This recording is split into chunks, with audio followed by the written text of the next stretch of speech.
I'm a student of Data Tank and Carlos Ferrari at Princeton University. And I would very much like to talk to you today about how do we know where we are, or specifically how does our brain know where we are.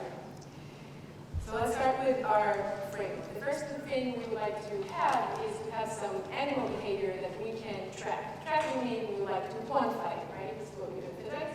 We'll take behavior, preferably something simple, and we'd like to quantify it. So we'll look at the neural activity that underlies this behavior, and then we'll find some mathematical model. And the idea in the mathematical model is that after the quantitative description, some regularities are going to emerge, and these regularities are going to bring and emerge from them some basis for a real theory. So let's talk about the setup that we chose, the behavior and the neural activity that we chose to focus on. We would like to know how do we track where we are. For that, we're looking at our brain. And specifically, we're looking at our brain in a place called hippocampus. So Muhammad here was really kindly agreed to be my volunteer. Can you come up here for a second? Just because I don't know how many neuroscientists are there in the audience, so if I took him and I split his brain in half, of course I'm not going to do, so I split it two, and I took this half down. Right here is going to be the hippocampus. I don't know how many people speak Greek, but this means seahorse in Greek. It's very creative, it doesn't really look like a seahorse, but it's similar enough. It's pretty small, it's called the hippocampus, and this is where we think our memories are encoded. Thank you very much. I can't, since I can't record what's going on in Muhammad's brain because that's illegal, we're taking mice. And with the mice, we would like them to enjoy what they're doing and for us to be able to track where they are. And for this, we're putting them into an IMAX. We let them play a video game. I know none of you have been jealous of a mouse before, you're about to be. What you're about to see in the movie that I'm going to show you is a 270 degrees screen that is surrounding the mouse. The mouse is running on a styrofoam wall. And while he's running, what you're not going to see in the movie is that there is a microscope that is recording what's going on in the brain. Surgery before made the skull transparent, and it can record what's going on in the hippocampus while the mouse is running. You're not going to see that, but usually there's a microscope there. So this is a linear track. You can see the mouse running down this track, right, like this.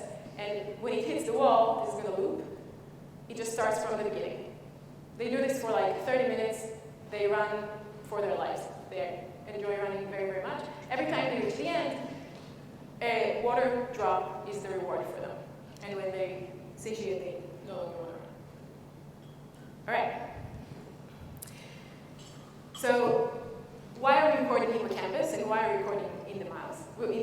We record in the hippocampus because something like 30% of the cells in the dorsal hippocampus are the cells we call place cells, meaning these are neurons that encode location. So when Muhammad goes home, in his home, which is very well encoded in his brain, there's going to be a cell that will always fire at his living room and a cell that always fires at his kitchen.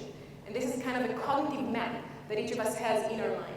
And this is true about the mice as well. In fact, we know more about what's happening in the mice brain than in our brain in a sense. And so you can see that for this mouse, if you look at the linear track, the activity goes on only in a specific place. So something like 30% of the cells that we're recording are cells that are going to come up, light up, be active in a specific location in the environment. And now you can imagine that if a mouse runs down an environment that the mouse knows very, very well, we're going to get a sequence of these cells. So we get cell 1, cell 2, cell 3, each one in a specific location. And this sequence is going to be stable in the repeats from the moment the mouse understands the environment and remembers the environment. The way we're tracking this is that we use optical imaging. So you're probably familiar with the fact that neurons spike. This is the firing reaction potential, the firing reaction potential of one neuron. We can't track the action potentials that well, but we can track is the influx of calcium, which is a correlate to neural activity. So the temporal resolution of this is a little lower, but we still get a peak in the activity and neurons that blink every time they are active. So the field of view is going to look something like this from the microscope that records what's going on in the mouse brain. I drew here red circles around the neurons, and every circle like that comes on, blinks, becomes white, when there's an influx of calcium into the cell, meaning when the cell becomes active, and we're going to see that in the recording. So let's have a look at how our data looks like. Every row in this raster plot is an activity of a neuron. We have something like 80 cells in this recording, and this is over time. And I put here 3 concatenated runs of the mouse down the track. And I can look at my data and think what happens at a specific point in time. We call this population state. And you can see the runs, I ordered them such that the first 30 cells are the place cells, and the rest of them are the rest of the network. So you can see them coming up, each one at its own time, right? You can see the sequence in the place cells if I order them by time. Just some stats about our data. Our firing rate is something like 0.02, and when you look at the covariances between our cells, then you can see that unlike other neurons or other cells, there is a peak in the negative, because you think about place cells activity, they're actually orthogonal to one another, right? One is not going to fire with the other, and so you expect a negative, a weak negative correlation there to be present. Let's think about what kind of quantitative description we can give this. So our model is going to look at the 2 simplest things that we can measure from the experiment. There are many things that we don't know how to measure.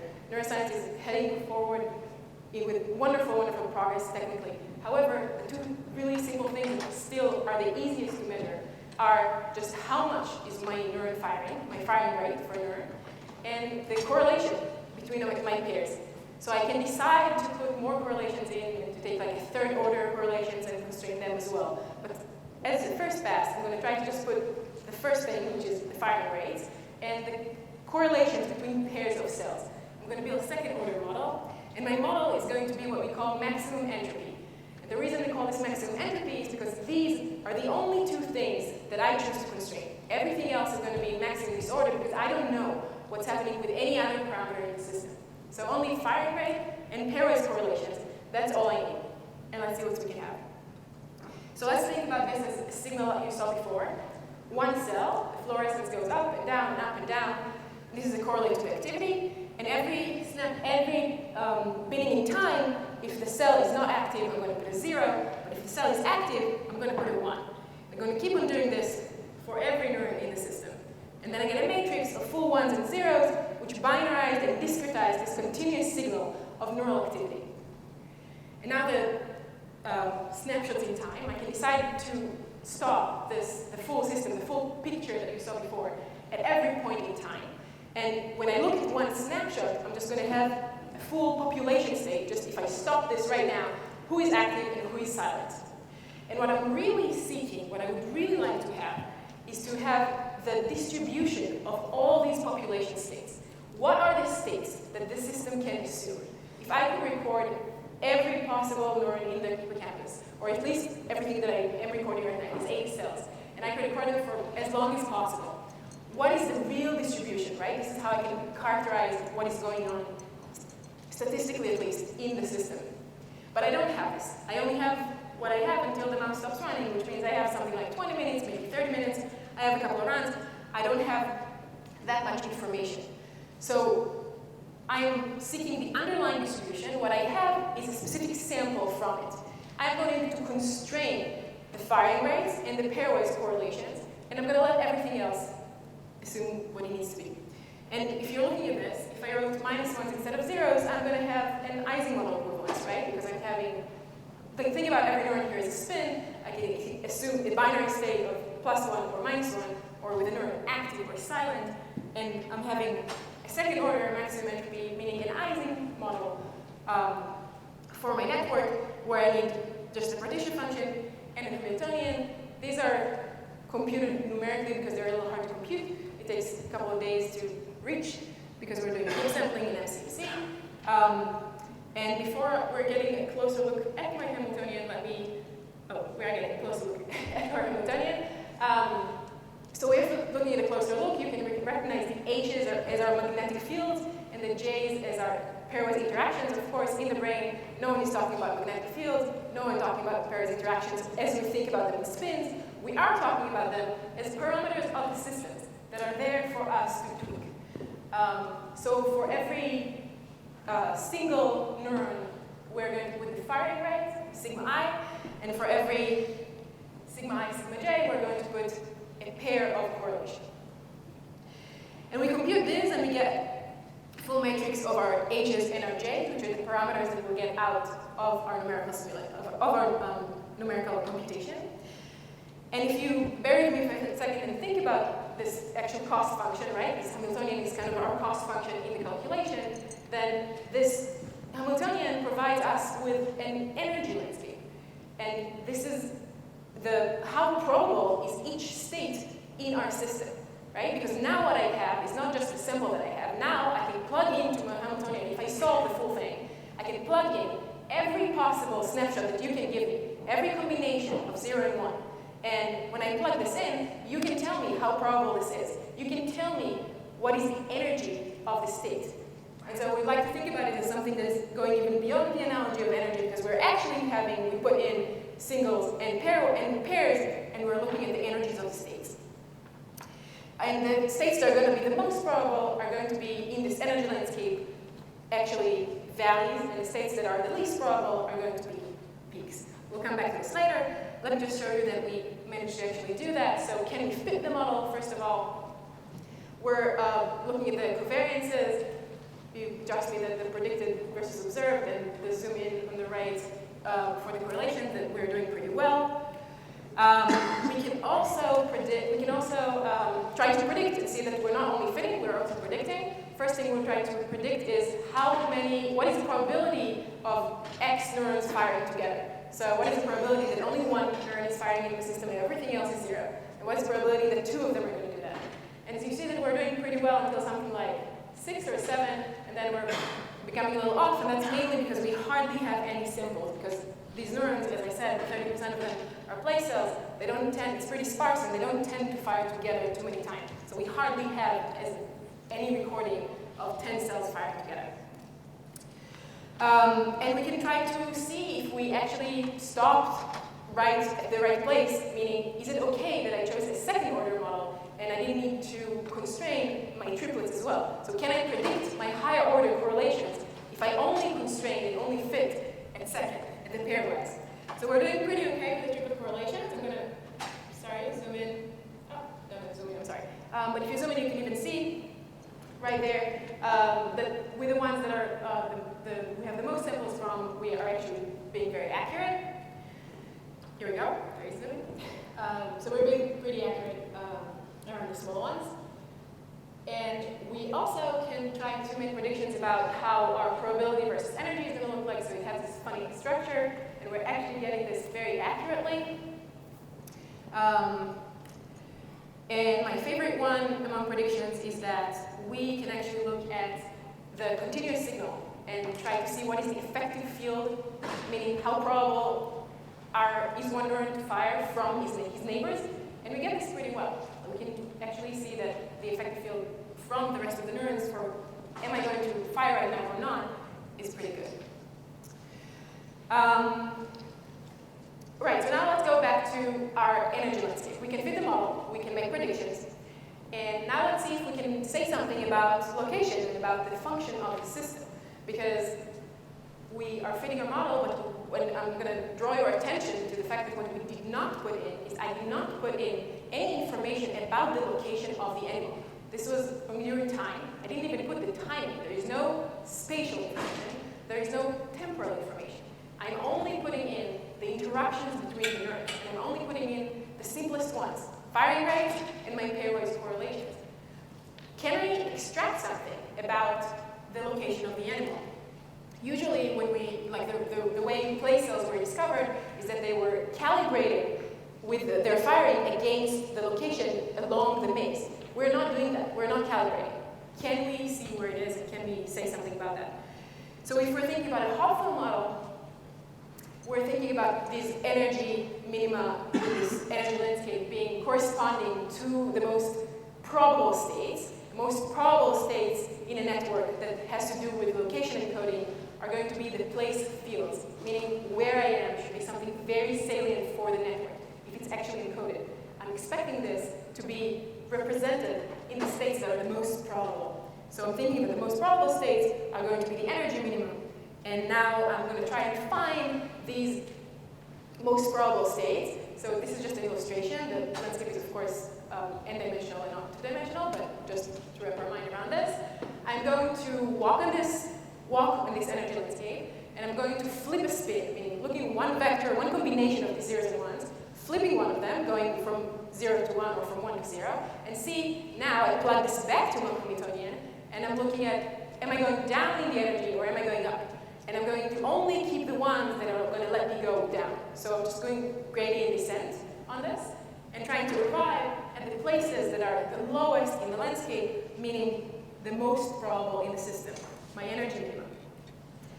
So let's look at our data again. This is one population state, right? A combination of zeros and ones at one snapshot in time. We have 3 concatenated runs. And let's look at what we get. This is preliminary results, I must say, so one data set. Let's look at what we get from looking at our corresponding energy minima. So for every vector in the above plot, I changed this black or white until I got to a combination of blacks and whites, of silent and active, which is the lowest in energy. And I'm plotting this. So for every vector above, I have a corresponding vector, which is what happened when I roll it down on the landscape. Can you see that I'm actually getting some kind of a discrete representation of the place cells in the data, and that when I'm looking at the corresponding energy minimum, it's much clearer, right? I'm actually getting the basis of attractions. I'm getting these energy minima that are a sequence in my network. So you can think about this as kind of a mechanism for something like error correction or for being stable to noise, right? I'm somewhere on my landscape, I'm somewhere around my energy minima, but I can actually read the basin that is the lowest, no matter where I am. If I'm a little noisy around this, I can still read out my location. So we're being pretty optimistic. We think this might be a good way to go. And thank you for listening to me. So I told you about our behavior, which is navigation in virtual reality and mice running down a linear track. We are recording with optical imaging the neural activity that underlies this behavior. And we are modeling this activity with a maximum entropy model. And we think that our model may be able to extract these stored memories when we look at our energy landscape, which makes us pretty optimistic because this is something that neurons can do from one another, right? Neurons do not know, the brain does not have any extra information about where I am, right? But it does have what is the correlation between my neighbors. So every neuron can look around and see who is correlated to who and which signals am I getting right now, and how active am I, and how active are the neighbors around me. So we think that this might be a more biologically plausible kind of way to think about this. Thank you very much. Oh, I should say thank you. Sorry. Jeff Gauthier is the person who conducted the experiments. I do not have the capacity to do that. I'm just learning theory. My mentors are Real Reality, David Tech, and Carlos Brody, and they're fantastic. And if you have any questions, you're very welcome to email me or ask them right now. Thank you.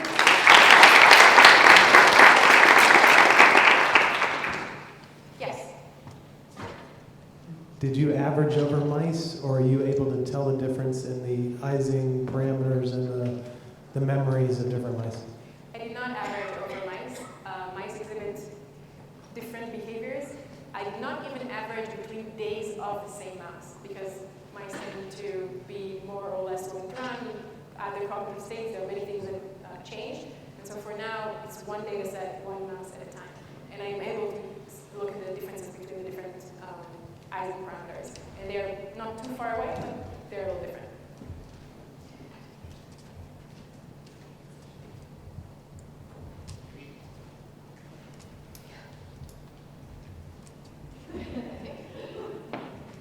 Hi. So you said the place cells only light up once they're familiar with their environment and they have a relation with it, right?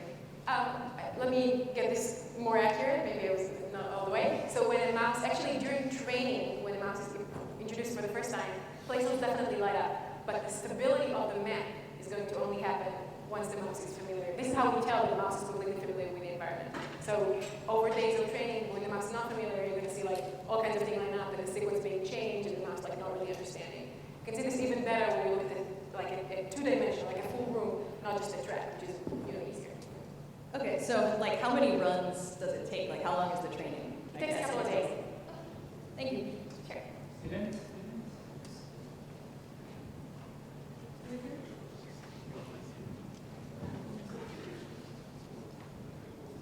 So I don't know any neuroscience, and today already I've seen 2 talks with neurons, right? So I was curious if you, in the future, if you're going to use this model on maybe a simpler system, because it feels like a mouse brain is pretty complicated, right? See, so they've already done this, so I don't need to do this any longer. The Bialik group for the last decade, maybe decade and a half, I think from 2006 or so, has been working on applying these models to recordings of the retina, so visual system first kind of processing the retina. They've never applied this in vivo, which is what we're doing here, and they've always applied this to electrical recordings. So they were putting the retina on a dish, like on a multi-electrode array, and recording with a bunch of arrays of electrodes. And it worked pretty well until a certain number of neurons.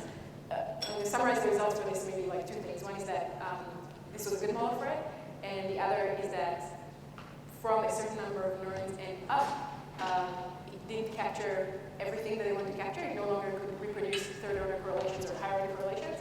And so they added a constraint of how many neurons can be active at a time, which we don't seem to be needing, but there are ways to Thank you.